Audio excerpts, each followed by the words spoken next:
What's the stuff that you have to do in your business that's taking up the most time, that's not really impacting the bottom line a whole heck of a lot, but it's a requirement to fulfill, like client fulfillment, or like it's the easy. What's going to give you the biggest bang for the buck, free up the most time, the most energy, or impact your bottom line the most?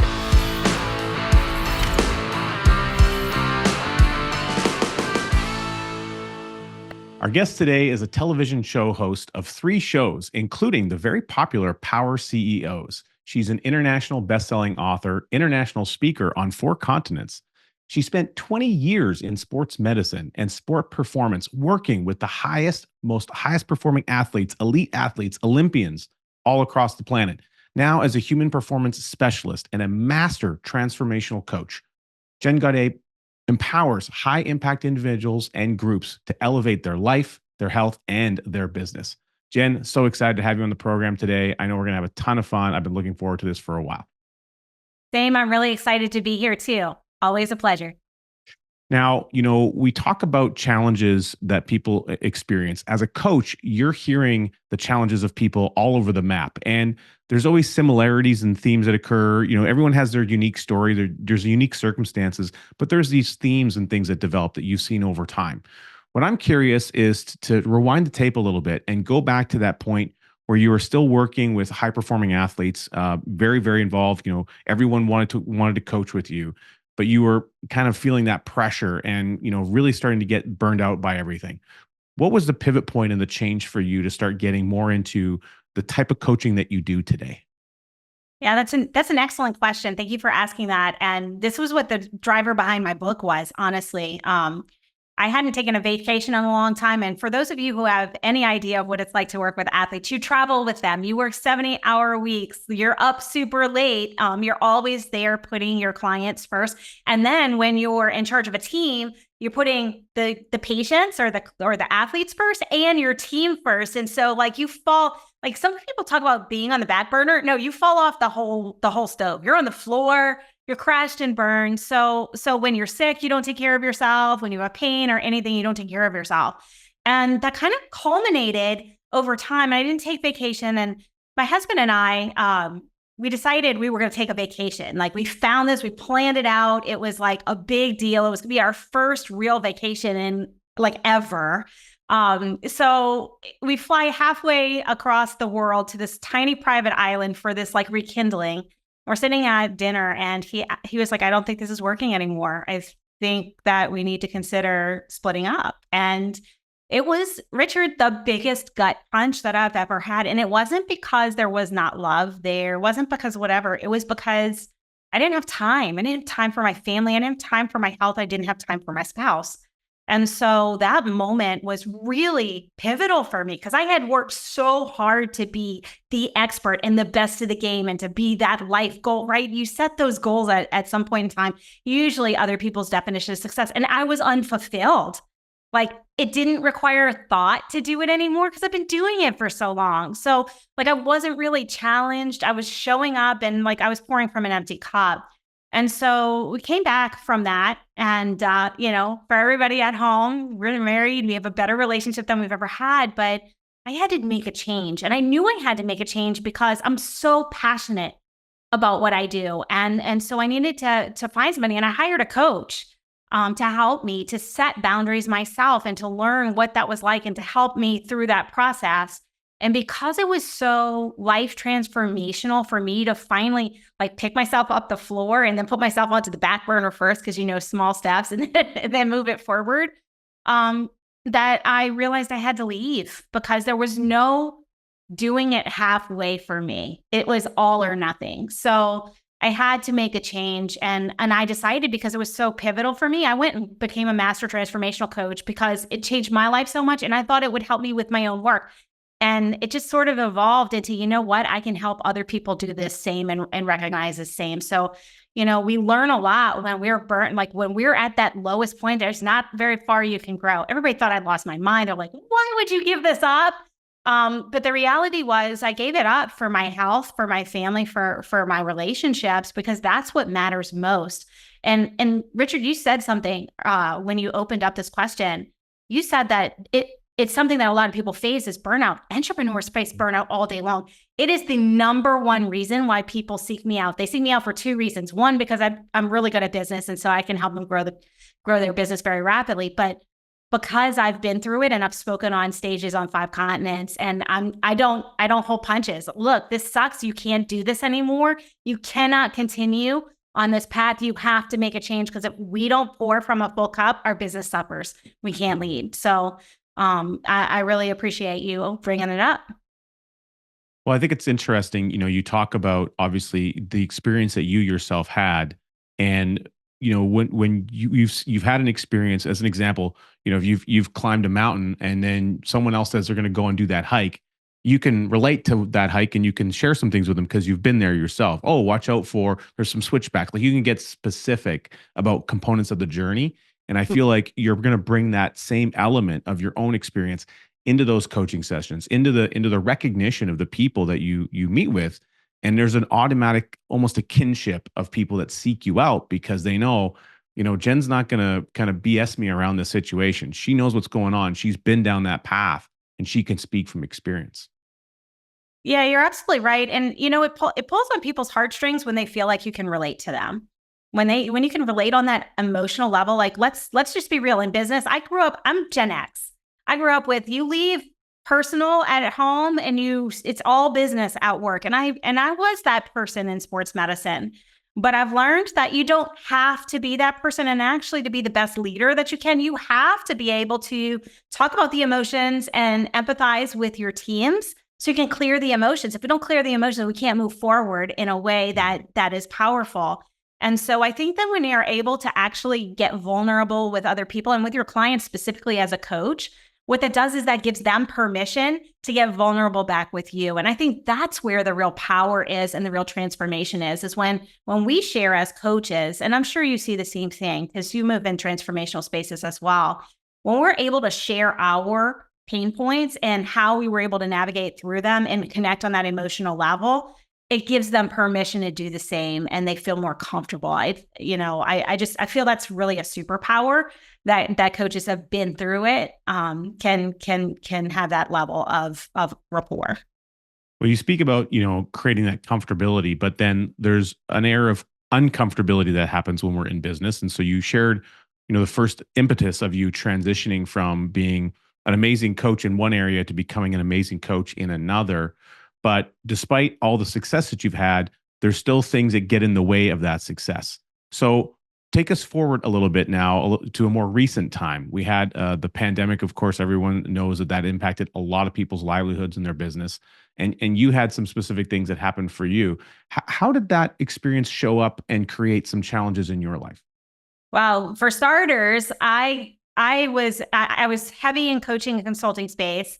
And when the world shut down, there was no more events. 90% of my lead generation came from speaking. I spoke all over the world. I had an international bestselling book in August of 2019. I was literally a travel warrior, and it filled my programs. It had me in demand to speak at companies and corporations. And so 90% of my marketing was events.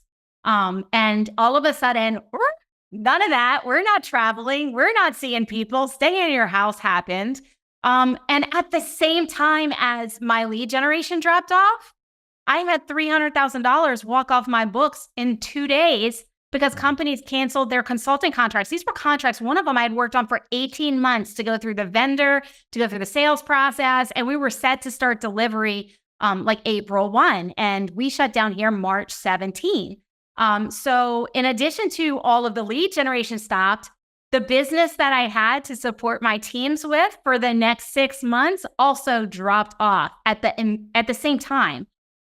So, as a business owner, for me, I take responsibility for the families that I feed. Like when you have employees, you're in charge of that.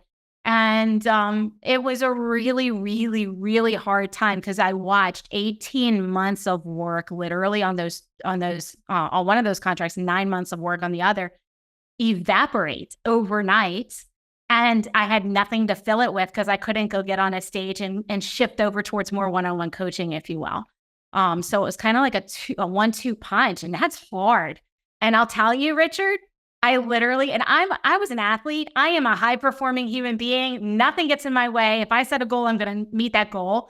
It was so bad that I had my first ever business pity party. I literally laid in bed for 4 hours and I gave myself that space. And I said, you know what? I'm just not doing anything. I have to figure this, process this, because it's grieving. It's like you built this multi-million dollar business, and now your whole quarter went away and everything subsequently went away.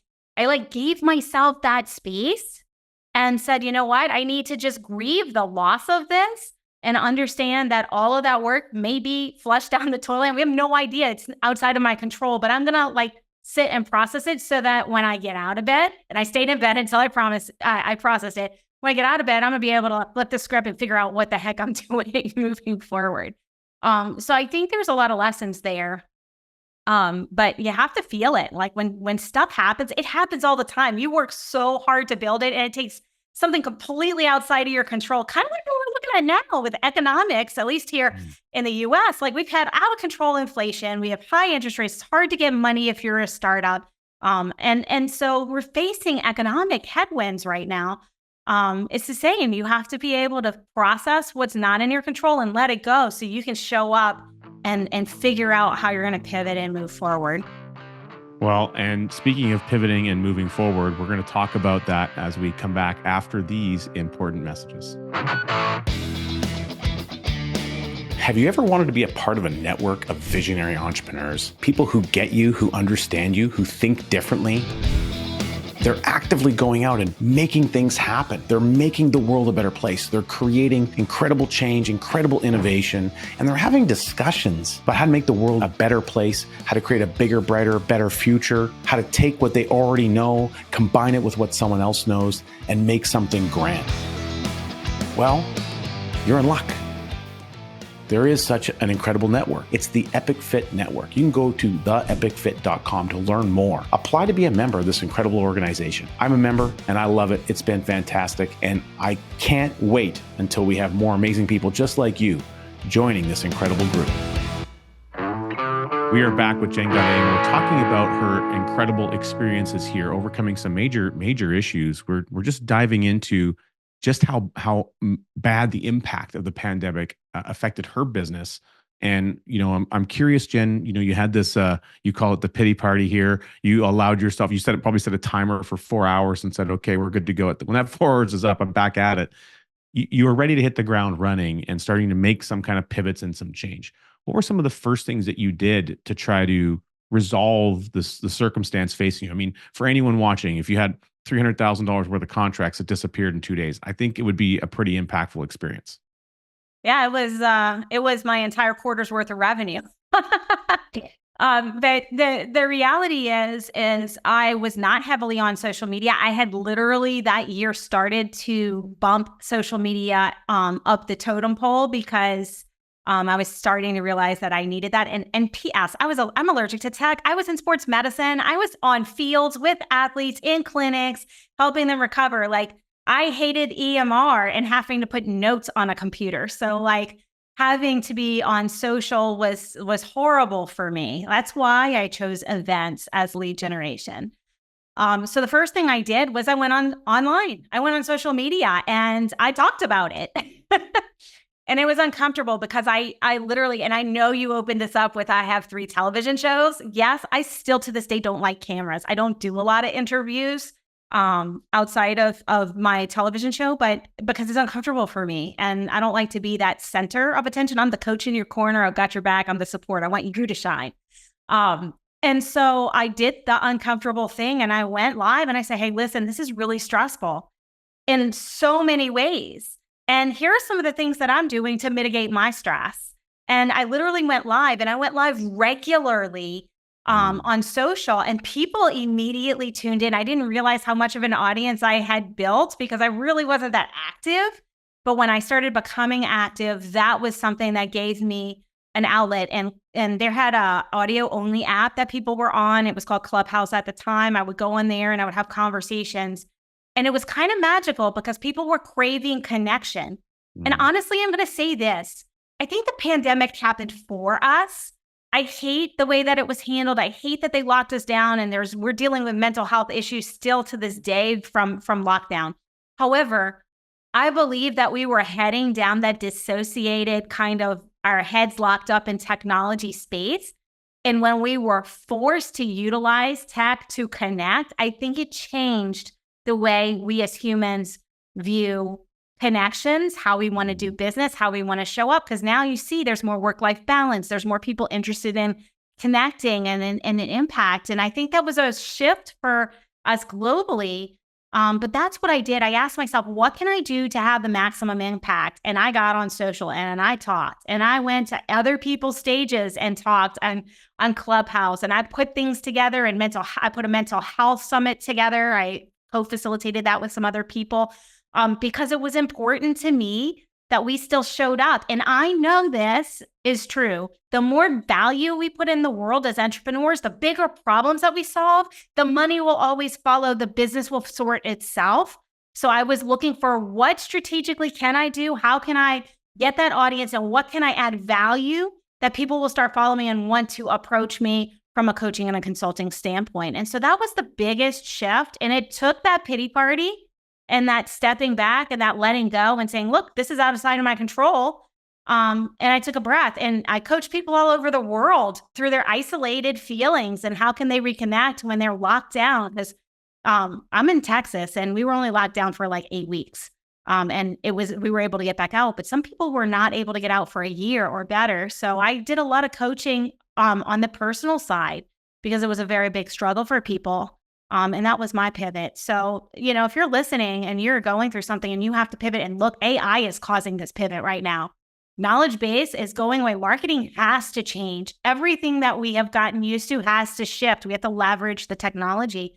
If that's the case, how can you add the biggest amount of value? How can you connect with humans? Because I believe that .ai is all about getting back to being more human. Like, what is that in your field, or what you're trying to do, or that problem that you're trying to solve? And so I think that was really my step back. And I think strategically, so it was, how do I get in front of the most amount of people because my lead gen's dead? Well, it's interesting that you mentioned that and doing it strategically, because you had a reason to start implementing some AI things strategically in your own life. Last year, you had a bit of an issue where you managed to conk your head and get a pretty nasty concussion. So how does the sports medicine person who's now coaching people about their health deal with a concussion in business? What were some of the things that happened to you in that scenario, and how does that kind of transition to a bit more of an AI direction in your own business? Yeah, so I'm gonna back up a little bit and say that my business coach since 2020 has told me that I need to get over my fear and allergy to tech, and I strategically ignored him until I had to get on social media at the pandemic, and then I was concussed and had to look at other options. But when you have a concussion, you think you're good. You don't realize the deficit that you have as soon as the major headaches go away. You don't realize you're not laying down new memories, that you're not functioning on all cylinders. And I was literally unable to do anything for almost 2 whole months. I couldn't think, I couldn't function, I couldn't walk without getting dizzy. And so it forced me to stop. And the first thing that it did for me is I recognized the gaps in my business. Because I had righted it since the pandemic. Things were going great. I was all over the world again, doing cool things. And all of a sudden I literally couldn't do anything. So I saw where the gaps were and what team members were truly capable of when it all fell on them. I realized that I wasn't letting go of certain things and empowering certain team members to grow. And it helped me to see where the holes were in my business retrospectively. So I was able to fix that. But the really crazy thing, Richard, was about 2 months in, when I was able to, walk and I looked normal again and I could start getting back to a semblance of normalcy. I thought I was good. And it was 3 months after that I found I'm talking hundreds of emails in my drafts that I assumed were sent. And I had been writing the emails and responding and just not hitting send. It was the basic process things And then I was like, oh, wow. Okay, well, that's a lot of lost business. And that's a bad, damaging brand situation because I do what I say I'm going to do. And I'm the one who dropped the ball. Like I was writing these people off for not following up with me after I responded, but they never received my response. So it actually was on me. So like it was really interesting being somebody who knew I was good from a physical standpoint because I dealt with this for 20 years and then realizing I really wasn't good. And that was where I spent a lot of time looking at how can I automate things? How can I catch errors? And how can I make more efficient some of the processes that my team members were not filling some of those gaps? And I leveraged technology to do it. So it kind of was like a big evolving situation. And now I have a lot of AI leveraged in my businesses. I wouldn't go into business without asking myself, how am I going to leverage that? And a big part of my consulting is AI strategy for everything from micro businesses to PE firms. So it literally has changed because I had that and because I was forced to leverage technology and learn technology to survive. It's changed how I do business altogether. It's so interesting that, you as you identified, you've had a coach for a really long time and they've been, prompting you and suggesting you need to do some things. And we all have experiences where we know something, but knowledge does not equal understanding. And it's one thing, there's the expression that knowledge is power. I think that knowledge, when applied and actioned in your life, can become powerful. But knowledge on its own is just a bunch of knowledge. And so I recognize that although you knew that, yeah, you had to start implementing technology, but there's probably a bit of an aversion to it because it wasn't really your wheelhouse.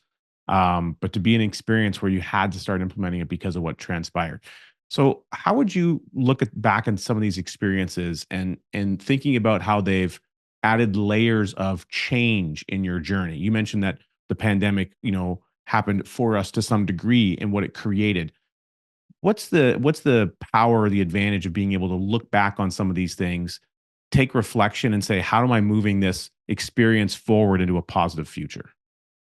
Well, I think, Richard, the first thing is everything happens for us. Everything. If you hold on to the belief that everything, good, bad, or ugly, that happens in our life happens for us, then you're able to take that kind of positive outlook and find opportunities. And anytime that there is a challenge, like I look at this right now, we're in economic unrest. We're in political unrest right now. Like there's a lot of uncertainty in the world. And where there's uncertainty, I see opportunity. I could wallow and I can say, oh, poor me. And I don't know who's going to be the next president. And I don't know, like all of these things that are outside of my control. And I could let that stifle me. But as an entrepreneur, I think it's really important that we ask, well, what is this creating for me? What can I do? What is within my control? And how am I going to find those opportunities to move forward? And so I think that I'm going to be first to say I make big mistakes because I fail big. Like I'm a go big or go home girl. I'm an all or nothing girl. I said that about sports medicine. I had to leave sports medicine because I couldn't define that line in that role because I was so passionate about it. I'm really passionate about what I do now, but I do it within a filter of boundaries. And I've learned where to say no. And I've learned how to say no in a way that builds relationships. And I've learned how to really lean into what do I want to contribute to the world and use that lens on everything. So is there an opportunity and is it alignment with my gifts, my strengths, and how I want to show up in the world? Yes, no. If the answer is no, it's off the table. I don't even consider it further. And so, if you're looking at this and you're looking at failure and you're afraid of failure, you're doing it wrong. We cannot move forward if we don't have fails. If we're not failing, we're not showing up big enough in the world. And so like my fails are big. They're pretty epic. We could go on for days talking about the failures I've had in businesses. But the reality is every time I have to look at it from a what is this? Why is this happening for me lens? And how does it fit? And how do I want to show up moving forward? It's who am I becoming and how am I going to get there? So that's kind of the lens I look. And it's the lens that when I coach clients that we take as well. In fact, we just talked about this on Monday as we start to set our strategy for 2025. Amazing. Well, we're going to come back and talk about strategy and the opportunity that AI presents when we come right back. There's certain moments in our life where we know that things are going to change. That happened to me in August of 2009. My life completely and totally changed forever for the better. I learned about this incredible concept called the infinite banking concept. Becoming your own banker. It was created by R. Nelson Nash. Nelson became my friend and my mentor. I loved him dearly. I now have the blessed life of being able to teach his incredible message, his incredible concept to the people I love to serve. You can learn all about it by registering for a free webinar at learnibc.com. Go ahead, take the initiative, start your learning journey now. The power of AI at your fingertips. How exactly can you start using AI in a strategic and powerful way? And more importantly, how do you even begin doing that after you're recovering from a monstrous concussion? Well, we're going to find out. And Jen's going to let us know what her steps were when she first realized she needed to clone and duplicate herself using the power of AI technology. What was the first iterative step that you started to take, Jen, when you realized you needed to start doing things differently to fill in the gap from where, I guess, your memories and things that weren't allowing you to proceed forward from the concussion circumstance? How did you realize that this AI is going to be the future of, revolutionizing your business personally? Well, I'll tell you, it started by learning and testing different AIs that were out there. We were talking before the show about some of the things that I implemented. One of the first things I implemented was a note taker. And I had played with Otter previously, like the transcriber previously. And I'd played with some of the technologies before the concussion because it really got public. I think chat came out in November or December, and then my concussion was in like March. And then, it wasn't really available to the public until the end of the year. But I started with the transcribers because I realized there was gaps. I wasn't remembering things. And so for those of you who don't know, I have an eidetic memory. So if I see it, I remember it. But I was unable to lay down any memories at all during that time. And when you're concussed, you can't focus. So if we were having a conversation, normally I would be taking notes furiously just so that I could pay attention because I'm ADD anyway. But when you're concussed, it's to a whole other level. So I couldn't pay attention enough to take notes so that I could see it so that I could remember it. And I wasn't able to lay down memories. So I relied very heavily on testing all of the transcribers that were available out there. And that's where I started. So I read about them. I tested all of them, and I chose the one that gave me the format that I could deal with in my adult brain state. And so that's where I started. And then I asked myself, okay, this is great, but you still have to deliver services. You still have to answer emails. You still have to do all of these other things. And I own multiple businesses. I think when I was concussed, I was at like 7 businesses at that point in time. And a TV show on top of it. So I was taking notes with the transcriber and having to read it immediately before having conversations. So that was the first implementation. And if you're looking at this and you're going, oh, I'm scared of this, you have to start. The only way to get comfortable is to start. And then when chat came out post-beta, like when it came out to the whole public, I started leveraging that and putting it in because when you're concussed, even post-concussive, thinking a lot gives you a headache. And you get to the point where you can't find words. So I would literally talk to Otter. Otter would transcribe it. I would copy and paste it in the chat and say, please make this into a letter or an email or a script.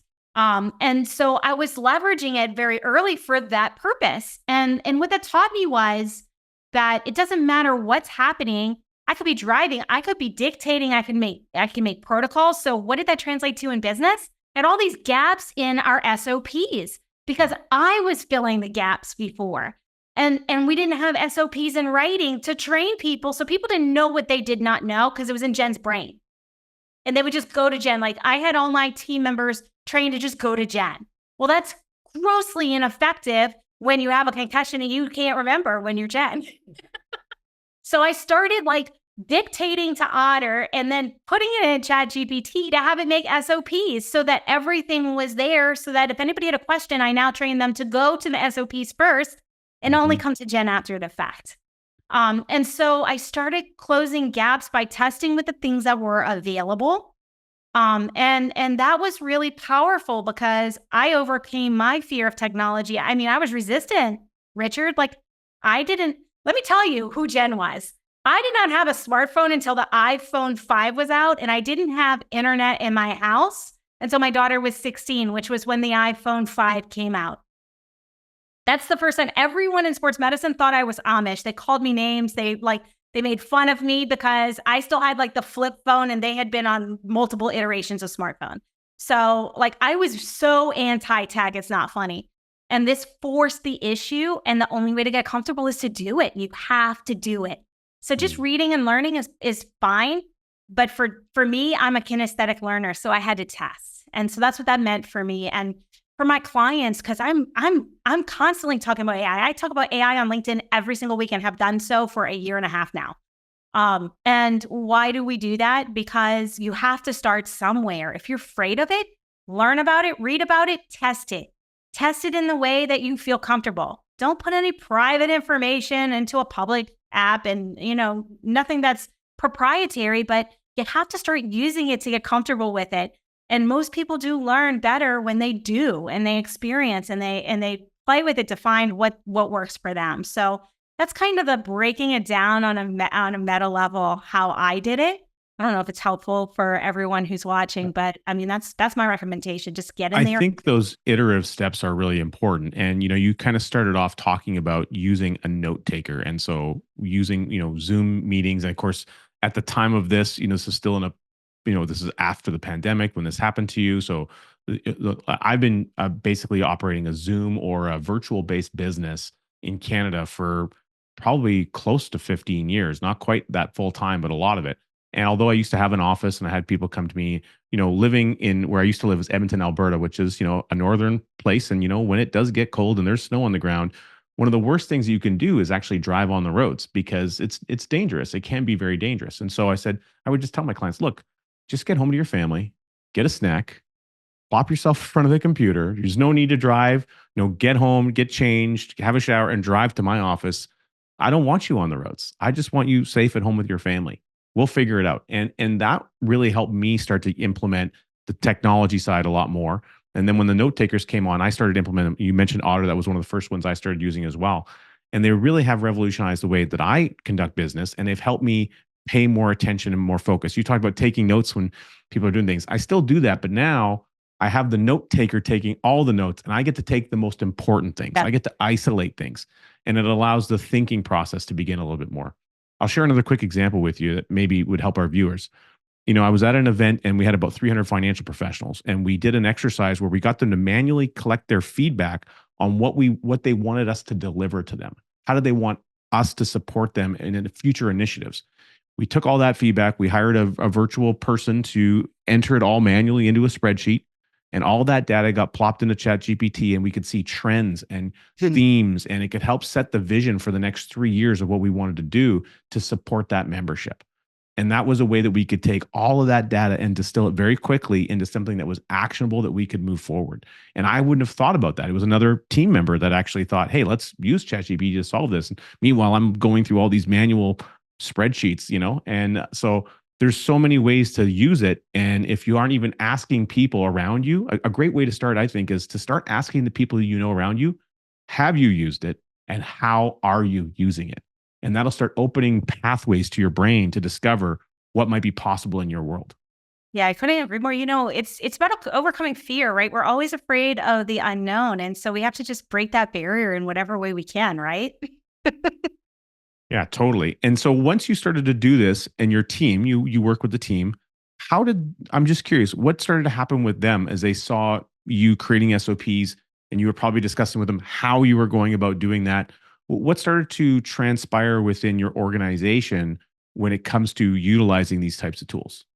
Well, it was really funny because the first thing that happened was they're looking and they're, oh, okay, we have to change the way we communicate then, because they were so used to having open access to me. And I realized that wasn't working and we shifted that. So it became kind of like a little bit of a friction point because they didn't feel like they would have as much interaction with me because they weren't coming to me for everything. So we had to solve for that. And we created like a daily communication Google, like we use Google. I just used a Google sheet, and anything, any questions that they had, anything that was happening, they would put down on that. And then we would have like an end of day or a beginning of day huddle. And we played around with times because I have people in different time zones and things. And we found a time that worked.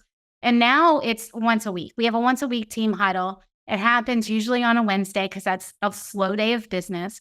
But we have a once a week touch base where we cover everything, and we still have that kind of transactional log for the questions. But the funny thing that happened was when I was creating these SOPs, they started asking, how are you doing this so rapidly? And I'm like, well, this is the process. And so what if you were to do this and take everything that you're doing so that I don't have to think about all this and do all these things because you've changed some things with some efficiencies? Because our teams do things more efficiently than we do. If we're not hiring people smarter than us, we're doing it wrong.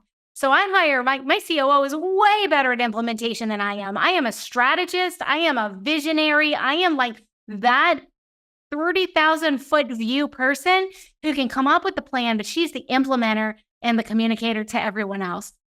So it empowered her when I showed her what I was doing to then take that. And of course, then that is an example for the clients. And so it's trickled down into all of our clients. So now all of our clients are more effective and efficient and are using these processes. And it was an empowering moment because it fostered a different kind of communication. It wasn't them coming to me because they needed something. We were having more strategic and more growth-focused conversations in our weekly huddles, as opposed to day-to-day, I don't know, what am I supposed to do, blah, blah, blah, all the transactional stuff. So I got completely out of transactional by automating this stuff. And it keeps going on and on and on and on. But once you get that, then you ask, what's the next thing I can do? What's the next step? I mean, I created an avatar. I had my avatar deliver my group coaching session. I have a group of people. Some of them have been with me for 3 years in group coaching. And even my COO was in the meeting, and I had my avatar Jen deliver the content that is on my private LLM trained on my stuff. And it delivered laser coaching 96% accurate to what I was doing. And at the end of the meeting, I came off of my, I'm always in the meeting on two screens, two logins. And I came off and it was me. And I'm like, thank you for testing out generative Jen. And what did you think? And nobody realized that it wasn't me delivering the session. So what's possible there? And I, of course, like full disclosure, like the one answer that was not what I would have coached around, I did do that once I came off camera and so that everybody got what they needed. And I promised I would never do this to them again. But what's possible when you clone yourself? What is this incredible thing called the Kolbe A Index I keep hearing about? I'm a certified Kolbe consultant, and I can't wait for you to discover what your natural instincts are. It works incredible for teams, for business owners, in families, with our kids. The more you can develop and understand your knowledge of how you go and get things done in the world and how that happens with the people around you, everything can get so much better. Take the initiative. Learn more about how this might show up in your life. As a certified coach, I'm happy to sit with you and help you understand the depth of your own superpowers. Get the process started by downloading my free guide at coachcanfield.com. What started to transpire within your organization when it comes to utilizing these types of tools? Well, it was really funny because the first thing that happened was they're looking and they're like, oh, okay, we have to change the way we communicate then, because they were so used to having open access to me. And I realized that wasn't working, and we shifted that. So it became kind of like a little bit of a friction point because they didn't feel like they would have as much interaction with me because they weren't coming to me for everything. So we had to solve for that. And we created like a daily communication Google, like we use Google. I just used a Google sheet, and anything, any questions that they had, anything that was happening, they would put down on that. And then we would have like an end of day or a beginning of day huddle. And we played around with times because I have people in different time zones and things. And we found a time that worked. And now it's once a week. We have a once a week team huddle. It happens usually on a Wednesday because that's a slow day of business. But we have a once a week touch base where we cover everything, and we still have that kind of transactional log for the questions. But the funny thing that happened was when I was creating these SOPs, they started asking, how are you doing this so rapidly? And I'm like, well, this is the process. And so what if you were to do this and take everything that you're doing so that I don't have to think about all this and do all these things because you've changed some things with some efficiencies? It was an empowering moment because it fostered a different kind of communication. It wasn't them coming to me because they needed something. We were having more strategic and more growth-focused conversations in our weekly huddles, as opposed to day-to-day, I don't know, what am I supposed to do, blah, blah, blah, all the transactional stuff. So I got completely out of transactional by automating this stuff. Then you ask, what's the next thing I can do? What's the next step? I mean, I created an avatar. I had my avatar deliver my group coaching session. I have a group of people. Some of them have been with me for 3 years in group coaching. And even my COO was in the meeting, and I had my avatar Jen deliver the content that is on my private LLM trained on my stuff, and it delivered laser coaching 96% accurate to what I was doing. And at the end of the meeting, I came off of my I'm always in the meeting in two screens, two logins, and I came off, and it was me, and I'm like, thank you for testing out generative Jen. And what did you think? And nobody realized that it wasn't me delivering the session. So what's possible there? And I, of course, like full disclosure, like the one answer that was not what I would have coached around, I did do that once I came off camera and so that everybody got what they needed. And I promised I would never do this to them again. But what's possible when you clone yourself? And your clone is trained on your thought processes, your SOPs, how you laser coach, all of your content for years. Like, it just creates a lot of opportunity. And my team now thinks outside of the box. They're like, well, if you can do that, can we do this? And I'm like, I don't know. Why don't you test it and try it? And I've empowered them to test as well. So the way that AI really expanded in all of the businesses was empowering the teams to play with things in a safe manner, according to our policies. And when they found something, give them the credit for it. Have them train everybody else. And that's what has really escalated everything efficiency-wise in the game. And it's an empowering thing. It's allowing them to think and to make those decisions. It was pretty powerful. I love what you said about, in your coaching business and how you're meeting with clients and how they used to come in, maybe a little bit more aimless into the meeting. And now they're coming in a little bit more attentive with, hey, I'm doing so-and-so and with AI. And there's a little bit more almost traction, it sounds like, because of the implementation that's taking place. What I'm also curious to hear a little bit more about is, now that you've been doing this for a while, we've seen a little bit of how it's transitioned into your personal business practices and how you're elevating your team by giving them that autonomy to be able to, hey, look, before you come to me and ask about a bunch of things, have you tried doing it in one of these other formats? And then is it trainable, repeatable that you can bring to the team? What I'm curious is, what have you started to see happen with the clients that you serve and coach in their businesses? And I know you're invested in a few different type of AI platforms. We could speak about that a little bit, but what are some of the kind of, I guess, what are the little things that people are changing that's making a really big, it's moving the dial, making a big impact on efficiency or reducing time? And then contrasting that, what are some of the big ideas that you see people going for now that they wouldn't have done before AI was a part of their practice? Those are excellent questions. And so I mainly coach in the professional services sector. So the majority of my clientele are medical, legal, financial, engineering. So I move in that space, and I have about 20% who are trades.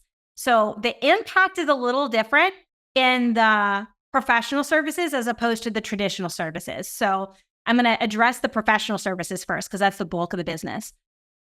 What we have seen is, I'm going to just give an example. Because we've done this and we've encouraged this, one of our clients has 17 clinics. He was able to take the work of 7.5 full-time employees who were simply fighting insurance by operational efficiencies and API connections utilizing AI. And so he's growing. As he grows, he didn't let go of those people. He repurposed them to people first. So now the front desk is actually getting back to greeting the people who are coming in, and people feel like they're welcome instead of them being on a phone and on a computer and not making eye contact. So remember I said, I think AI is here so that we can get back to being human.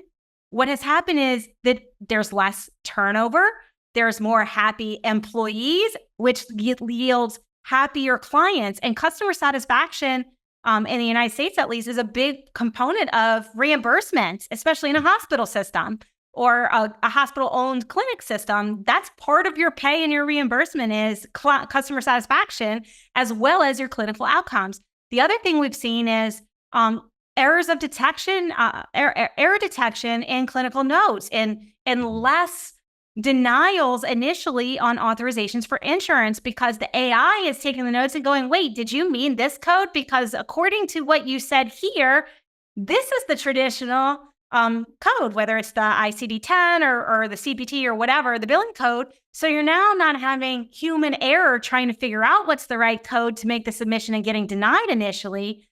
So there's big efficiency happening on the things that everyone hated to do. No one likes to deal with claims submission. And so it's that must process faster for the person who needs the service as well, which increases a happy customer at the same rate. Yes, improved clinical outcomes, improved customer satisfaction. So you're seeing people restoring faith in the process that has been, quite frankly, lost.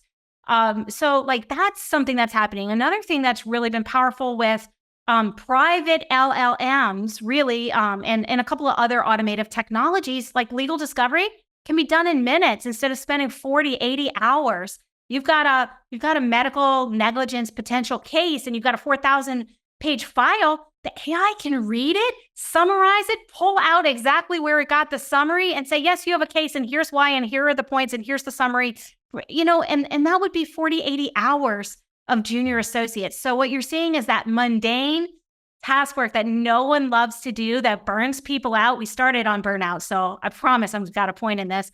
We're now full circle, taking out the things that are burning people out and getting them back to doing what they love so that they're really passionate and energized, and everybody wins in that circumstance. So those are some of the things that we are seeing now that people are overcoming their fear of artificial intelligence. And when you're in a conversation with someone that you're coaching with, how, again, strategy, often it's easier to see things for other people than it is to see for ourselves. When you're learning about their business, maybe the law practice or medical practice, or like say trades, we talk about that. We'll get to that in a second. But how are you asking about what problems are frustrating them? What's dragging efficiency down? Like, where are you losing customers? What are the bottlenecks in your business? Yeah. And so then, they mention a few things and it's like, cool. Have you tried AI for that? Have you tried this for that? And then they're going to start to say, well, what do you mean? How does that work? And then that's where you're able to kind of expand on, well, here's an example of, and you can, whether it's one you've used personally or another client, you can start to get them to see, we take this piece and this piece and this piece, we feed it this kind of data, we make sure we custom design a few prompts so that it's asking it consistently. And then we just feed in the new information and let it go to work. Like, is that how you're having those discussions now? So the answer to that is sometimes, but really on the AI strategy side, it's an operational look at the business. It's where are your bottlenecks? It's what are you hoping to achieve? What goals are you hoping to achieve? And then I do an impact matrix. I am a huge fan of data and impact matrix. What's the stuff that you have to do in your business that's taking up the most time, that's not really impacting the bottom line a whole heck of a lot, but it's a requirement to fulfill, like client fulfillment, or like it's the easy. What's going to give you the biggest bang for the buck, free up the most time, the most energy, or impact your bottom line the most? Those are the three things that we look at. And then we look at how simple of an integration is it. And the first AI we implement is always the simplest integration that frees the most amount of time because it costs less that way. And then we use the ROI in time on our people to solve other problems that people must solve. And then we use the ROI on the bottom line side of that, or the resource side of that, to put the next integration in. And we look at it at the impact matrix. What's going to make the most impact? What's the small needle that's going to move the biggest doors? And a lot of times people put it in and they use it in a way that, someone has done a really good sales job with. It's next to never that. It's almost always an operational efficiency. Yeah, amazing. Well, I know for myself, I've built a custom GPT I'm still working with, but it's taken something that takes me on average between 2 and 3 hours down to around 20 minutes. And it's the thing that frustrates me the most, which is writing insurance cover letters to explain to an underwriter why they need to approve, Bob Jenkins's insurance case because of all these reasons and, rationalizing it. So the fact that you can have something else produce that mental energy and just give you the summary or the Coles Notes version to determine, well, do I need to put more energy into it now, or can I just move on with my life and go to the next thing? That's really, I think, where we're going to start to see speed of implementation take place. And you've given us several ideas as to how that's happened in your own business and a couple great examples with some clients. So final thoughts on that, Jen. What would you like to summarize for anyone who's looking at implementing AI into their business or exploring that use case somehow into the future? What would you like to leave people with in regards to it? Know where you're going, figure out what your bottlenecks are, and whether it's an impact matrix, do an assessment and understand where your time and your team's time is going and what are the things that are most easily repeated and automated, and do that first.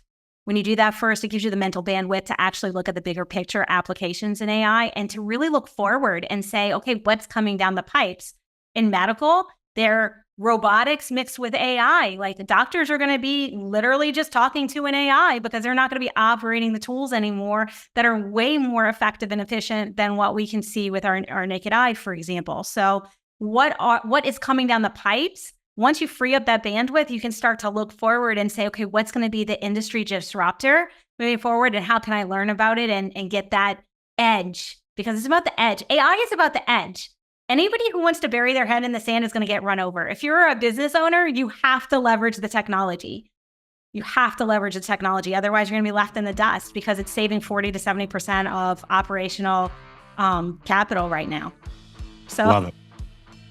What an incredible summary. Thanks so much, Jen, for being on the program. Absolutely loved it. Incredible stories and incredible actionable advice for all the entrepreneurs to take out. And for those of you watching, make sure to tune in next week as we continue to find out all the ways that entrepreneurs are innovating and overcoming the major challenges of life.